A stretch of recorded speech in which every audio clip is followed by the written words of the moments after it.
So I'm grateful to be here with the co-founder of the Virtues Project, Linda Kavelin-Popov, at such a crucial time in humanity's history.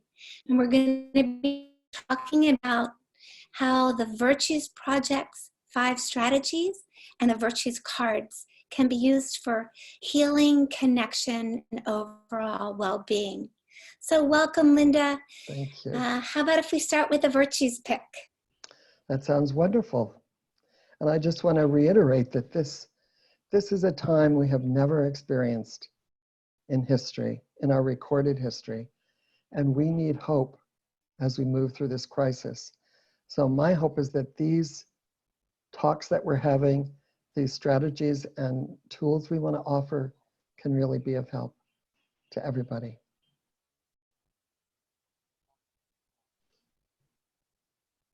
Absolutely. And so, shall we read the verb of hope, or do you want to do a random virtues pick? Sure. Let's see. Well, my phone app is down because I turned my phone off. But yeah, I'd love to pick a card. And you will too? Okay. Well, we can do one. Why don't you All pick right. one for both of us? Well, this one is excellent. Resilience. Using each setback for a comeback. When life tests us, we are not victims. We are athletes, gaining strength from adversity. With resilience, our wounds transform into virtues. In the winds of hardship, we ride the waves. It's your reaction to adversity, not adversity itself, that determines how your life story will develop. And that's a quote by Dieter Uchtdorf of the Church of Jesus Christ of Latter-day Saints.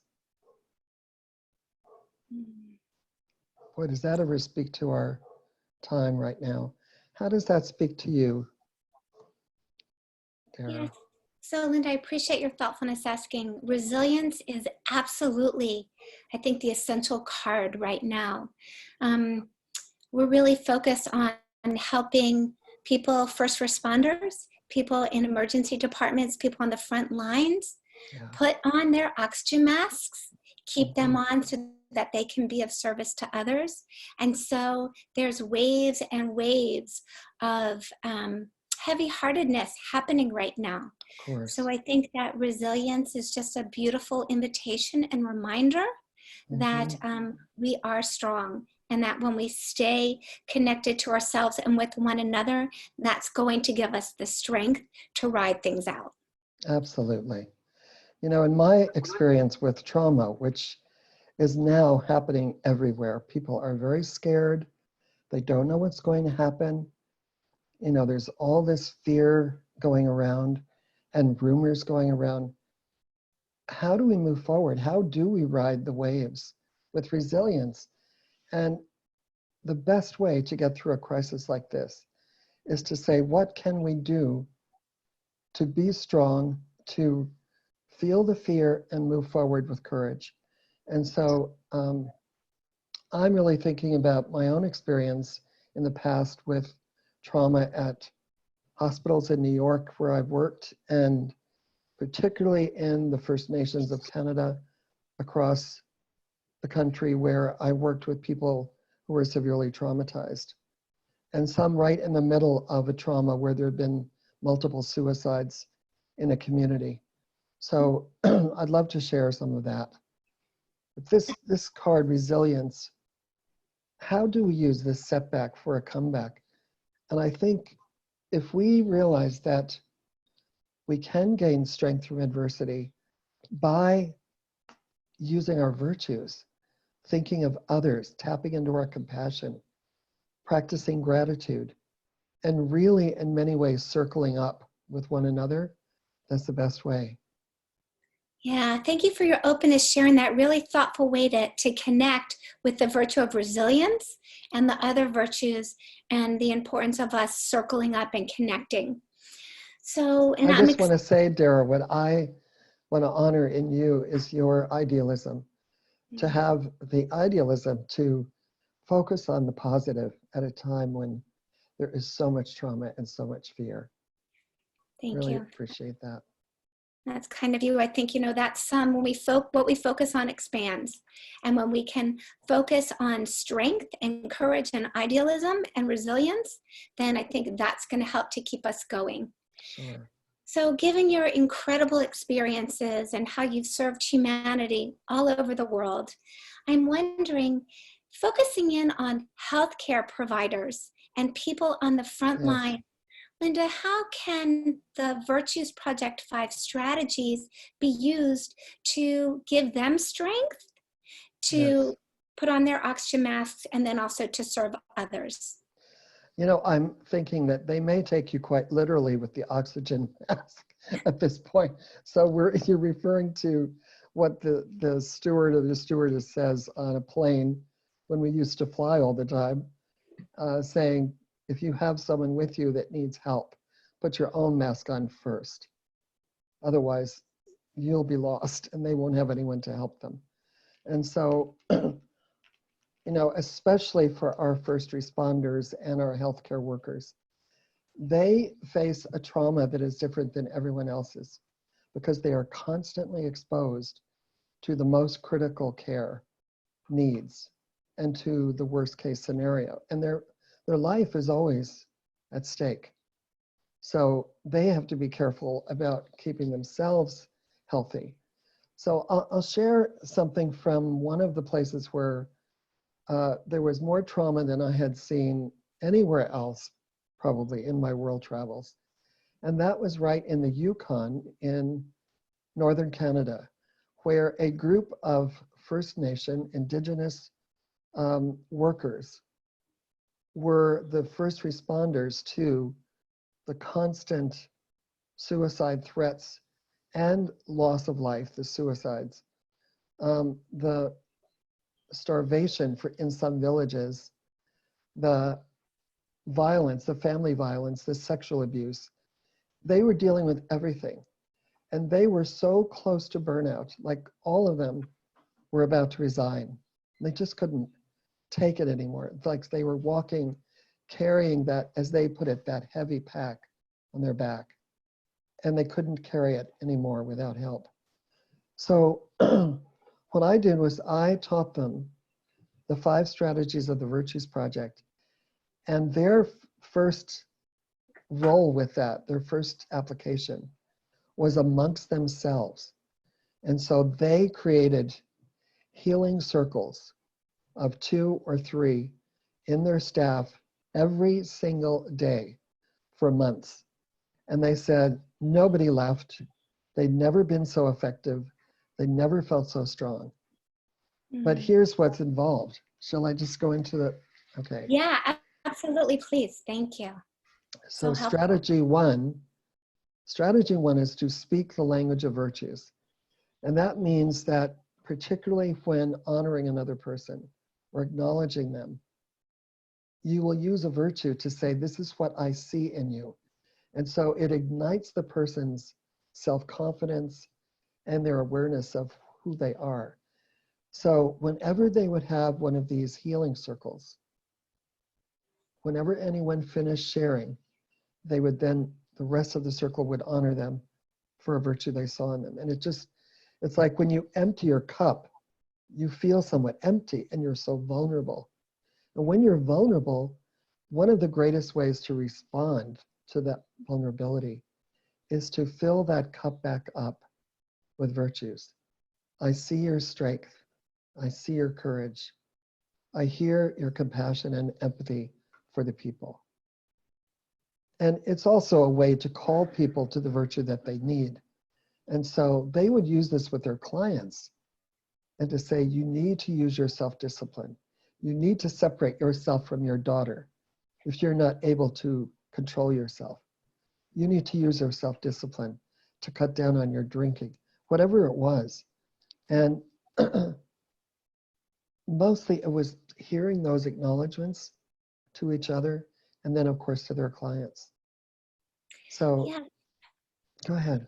So I want to just pause you for a minute. This is really, really helpful And this language is really powerful. The language is really healing. And I was actually talking to Christine Ailing yesterday, and who also does work in with nurses and social workers, and teaches them how to use the strategies, and especially the language.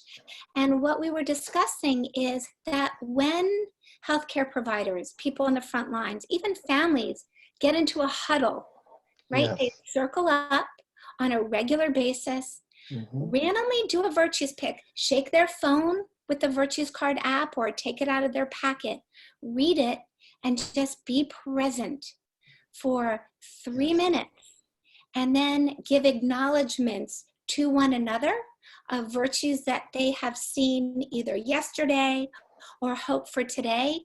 Christine had said that out of all the teachings, the nurses said made the greatest impact. So this language is healing, it's simple, and if you can help just provide a little bit of guidance of ways that people can quickly, because we need to learn this language quickly, Yes. start to learn and speak the language and see the virtues in others.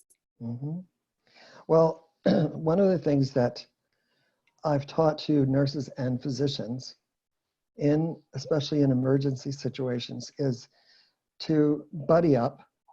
And when they are feeling like they can't take another moment, they ask for the buddy to come with them for like 2 minutes. They find a spot and they do the spiritual companioning, the companioning of emptying their cup and just saying whatever they need to say. They can use the F-bomb, they can say whatever they need to say and just be real. It's not about making nice, it's about truth. And it's about releasing that tension, that stress, and that trauma, really. And so they would, if they took 1 minute, they would each empty their cup, or maybe just one would do it when the need was great.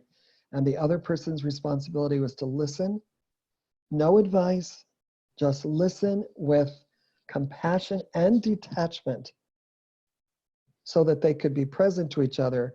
And that's the strategy of companioning. And then to give them 1 or 2 virtues to get them, keep them going. Not to tell them what virtue they did need, but to tell them what virtue they already were showing. So that strategy of buddying up it's very quick, but they need to use skill.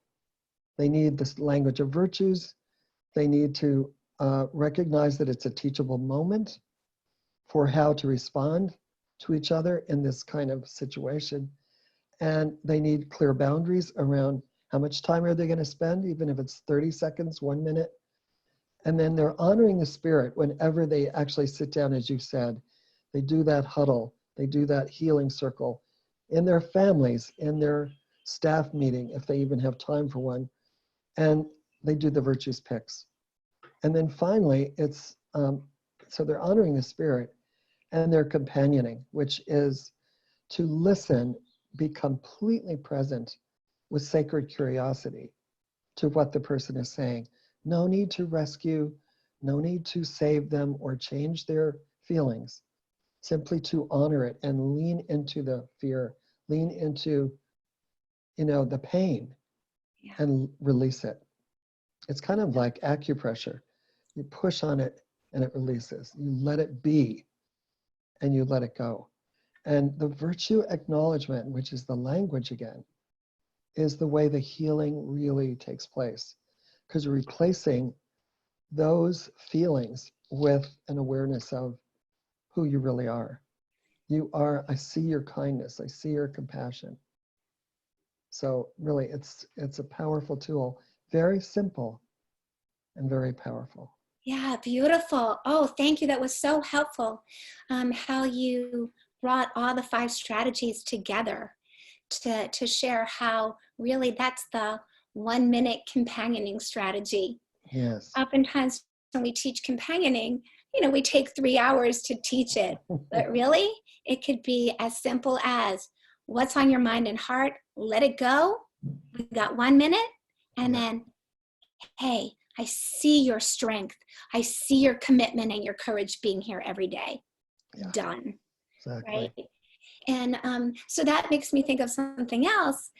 When physicians and healers and nurses and all of us to speak the language is simple, not necessarily easy, right? Correct. Virtue's language can be a new language. I was walking this morning thinking of healers need scripts, like prescriptions. They Mm-hmm. need some That's good. scripts, a little bit of humor to elevate. We need some dopamine, that's going to help us feel better. And so, what are some of the scripts, Linda, that we can offer people on the front lines where maybe they might be normally saying, thanks, or hurry up, or whatever, Or where we good can, job. or good job. Yeah. And so, what are some of those scripts that you might want to offer folks?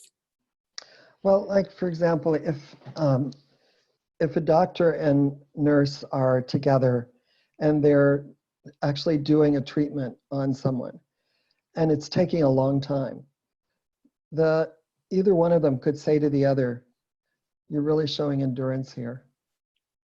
Period.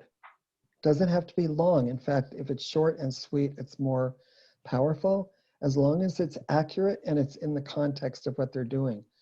But they do have to familiarize themselves with the virtues. And so if they use the app, the Virtues app, Virtues Cards app, and they have a set of cards, or they have a Virtues poster, that's how the founders learned. We didn't know this language when we realized that that's what was needed. So we had a poster up and we would look at it all the time to be able to acknowledge each other. So it's learning these words, but maybe keep a few in their back pocket. You really showed excellence. You went the extra mile. You were so generous with that patient. I saw your tenderness. I saw your compassion. Thanks for being a really unifying team member. Thanks for your fabulous, excellent support. Yeah. So you're honoring their excellence, but you're saying how they showed it. Absolutely. That's beautiful. And it really gets to the heart, right? Instead of, as you said, just saying, good job. Like we could say good job. And where do you feel that in your body? I kind of don't feel it anywhere. No, exactly. Right? But when we say, oh, I appreciate your compassion that you show that patient, or your commitment being here every day. Yes. Like I feel that in my heart. Yeah. And so when we use that language, the people who are speaking it feel the healing power of it. And the people who are being spoken to and are hearing it can get that healing as well. Exactly. Yeah, and I appreciate your humility, sharing that you and your husband, Dr. Dan Popov, and your brother, John Kavelin, you as the founders, this was new language for you 31 years ago.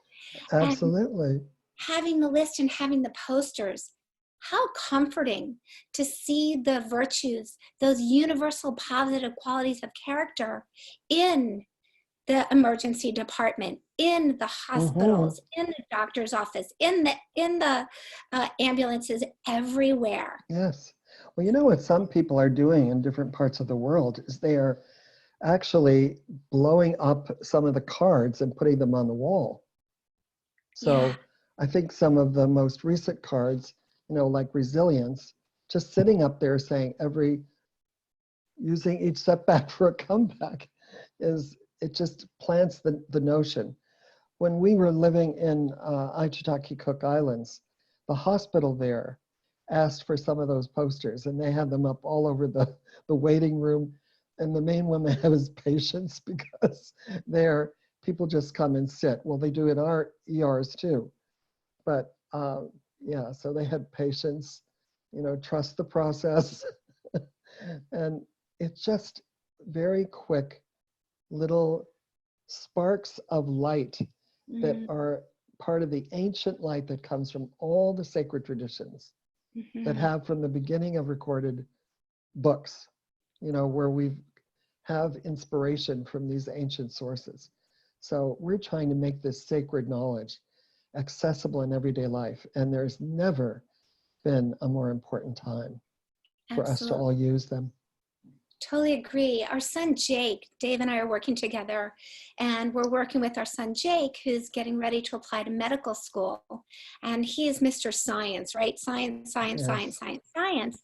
And so he's grown up with the Virtues Project since he was 12, and now a facilitator. And what he is saying is really what the Virtues Project does is it marries the ancient wisdom with science right now and what we know Yes. and can prove.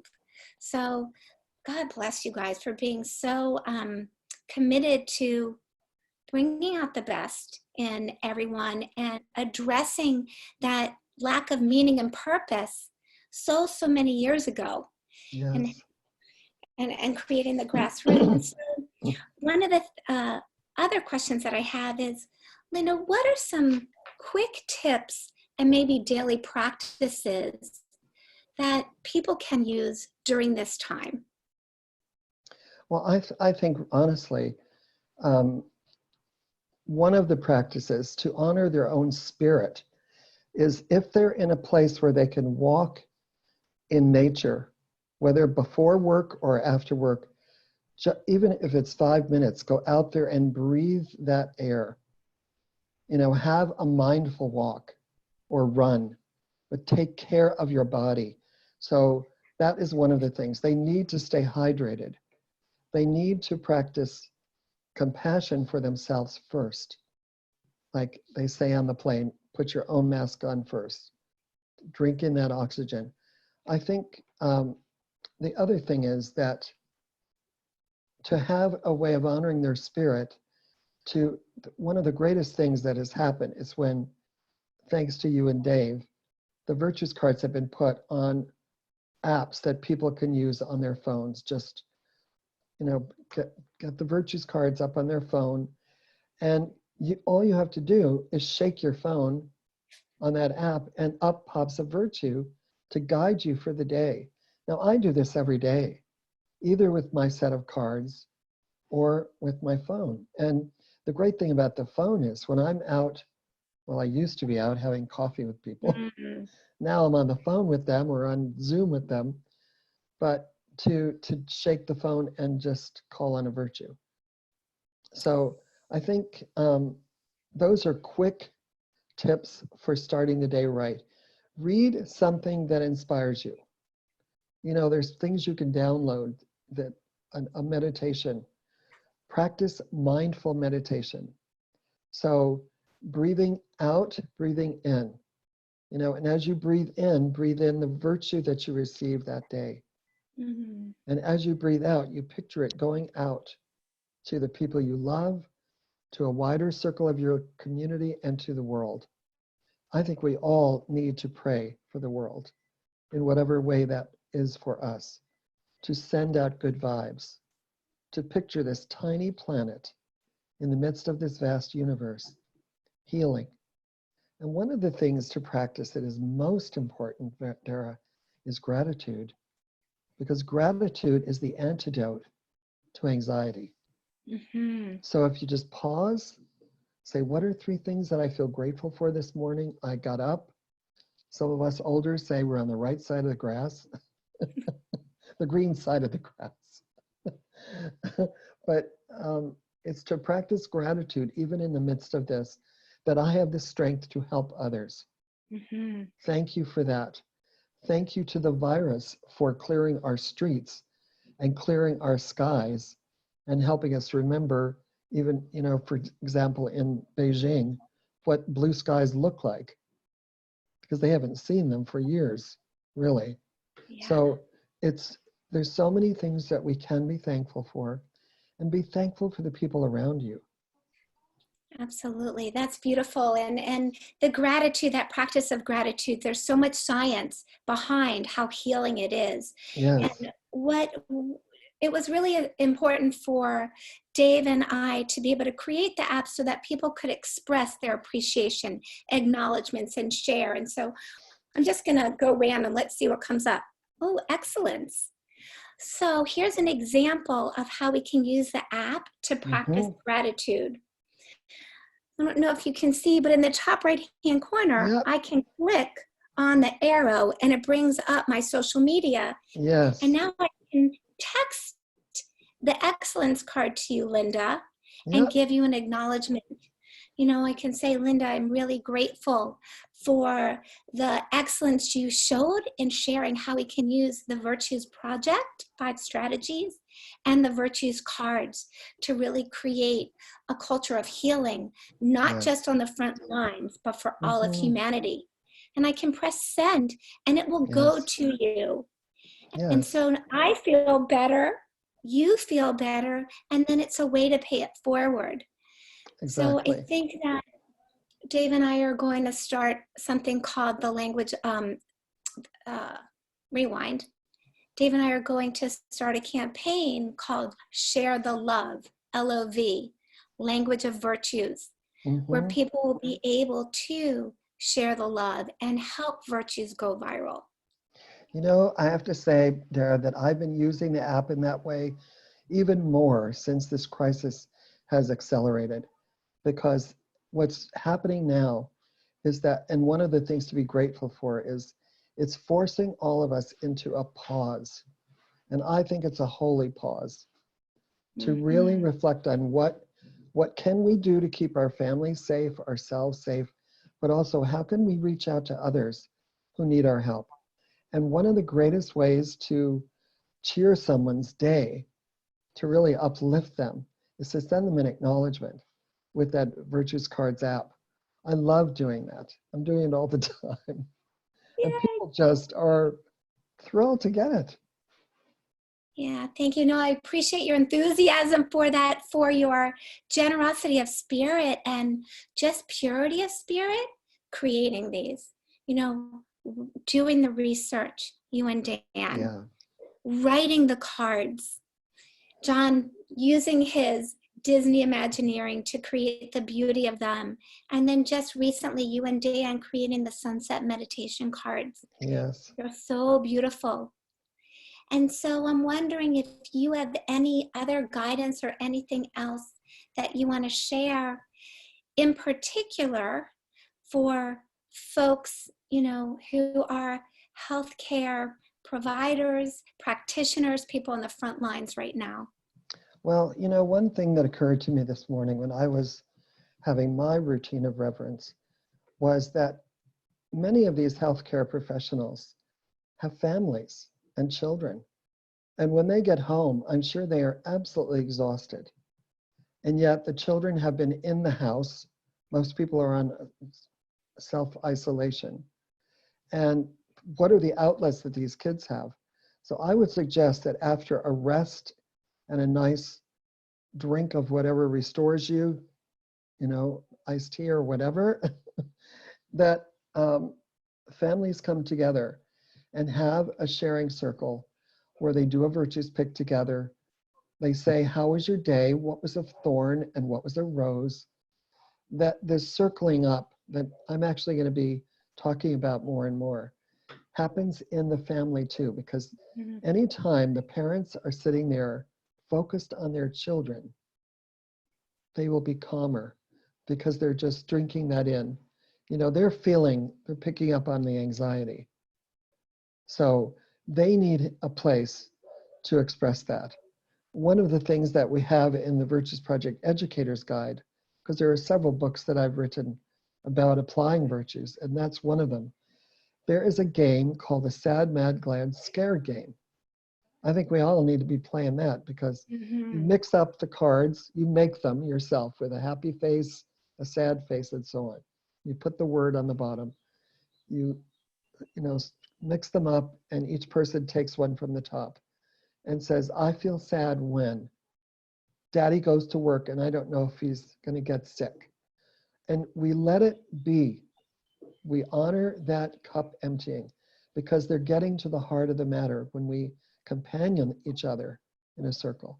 And then acknowledging the child or the parent who's doing it too. So the child, you might say, honey, I really see your love for your dad. period. Short, sweet, honoring that, not turning it into a big problem-solving thing. That could be something for another time to brainstorm. How can our family still have fun and also have peaceful times where we're quiet and we restore ourselves in that way? So lots of ways to apply the 5 strategies. Absolutely beautiful. Such wisdom sharing that. And just, I do want to put a plug in for the Family Virtues Guide, which Yes. is your first book, right? Yes. And when Oprah interviewed you, Oprah said it's the instruction manual that our kids didn't come with. Yes. And I know for me, it changed my life, changed my family's life. And for those folks who are home these days, whether you're a healthcare practitioner, or you're a patient, or anyone in between, taking the time to read the family guide could be an incredible gift. And, you know, now we have Kindle, so that would be awesome. Yes. Yes. And honey, did you have any other questions? Or Lynn, is there anything else that you wanted to a couple things we talked about. We talked a little bit about teams versus individual. We want to talk about, you know, you talk a little bit about sharing circles. Is there something maybe we talk about? You know, again, one of the things that Arj is talking about is that somebody gets in and they're going to be all of a sudden thrown into kind of a situation. Is there some things that people can do that, you know, helps brings their teams together outside of what you said already about, you know, the acknowledgements and things like that? Yeah, I think if they have somebody at the door. Let me step away, Sorry. Linda, and then you can start out. Yeah, bless your steadfastness. Yeah, thank you, Linda. Linda. Oh, yeah. Yeah, so. So maybe just kind of, Dara, you asked the question, and that was one thing. So, Linda, you talked a little bit about how to strengthen and unify teams, right? Starting the day with the daily huddle and a pick. Do you have any guidance on how the strategies, how the virtues, the cards, whatever you have in your toolbox can be used when there's escalated, elevated crisis situation and teams are just thrown in there? I think they need to pause when they first get there. Have somebody at the door or at a place where they're going to enter to say, how are you doing this morning? And here's a virtue. Here, pick a virtue and let them read it. It takes like 30 seconds for them to read the card or to shake the phone and look at it. And then to have the person say, have a great day. You know, thanks for showing up and being so responsible. So they need to take turns welcoming each other. It doesn't take a lot of time, but it could make all the difference to just entering chaos, because it'll introduce some order and some reverence into what they're doing. Because, I mean, what they are offering, these selfless healthcare folks, is just beyond measure. And I think we're all so grateful to them. They need to start with that self-care of when they enter the workplace, just take a moment. They won't have time to stand in a circle. Maybe the end of the day, but I don't think they ever have an end of the day. So I know that at some healing places for drug and alcohol recovery and so on, they would start by standing in a circle, read a card, and then go to work. And they'd all say, this is how I want to show that today. This is how I'm going to show resilience today. This is how I will show compassion today or honesty. So just quick little mindful moments can make all the difference. Absolutely. So that's really helpful. And I also think education, teachers are running parallel tracks-ish. Yes. With people in healthcare, especially around the compassion, fatigue, and vicarious trauma and chaos. And so one of the things that I have found to be very helpful is when all, you know, what is breaking loose, I just shake my phone and I might see the word peacefulness or tact or gratitude, whatever it is, it interrupts me going into amygdala hijack. Yeah. It invites me to take a breath and then just move forward. So Yes. I think even at the, you know, the smallest amount of time, folks on the front lines, in whatever front lines you are, shake your phone, see the virtue, it goes into your heart, up into your Yes. mind. Take a breath, Yeah. and then move forward. And I think too, Dara, that teachers need to have online gatherings where they can do a virtues pick together and really empty their cup and talk about, because that's an important part of the virtues pick, is saying, how do you feel? And what's up for you right now? What's on top? Let them empty their cup with silent, receptive silence. And then the virtue is drawn, they speak to it. How does it speak to me today? And then the others give them acknowledgements. So I think gathering online is how we're going to do this at this point. We're so Yeah. thankful and so blessed to have these tools like the one we're using right now. I mean, it's just incredible. Absolutely. Thank you for your thoughtfulness elevating that. I've been doing virtue sharing circles daily with people all over the Yes. world. And we Wonderful, start Dara. with a song to honor the spirit. Yeah. And then there's a certain virtue.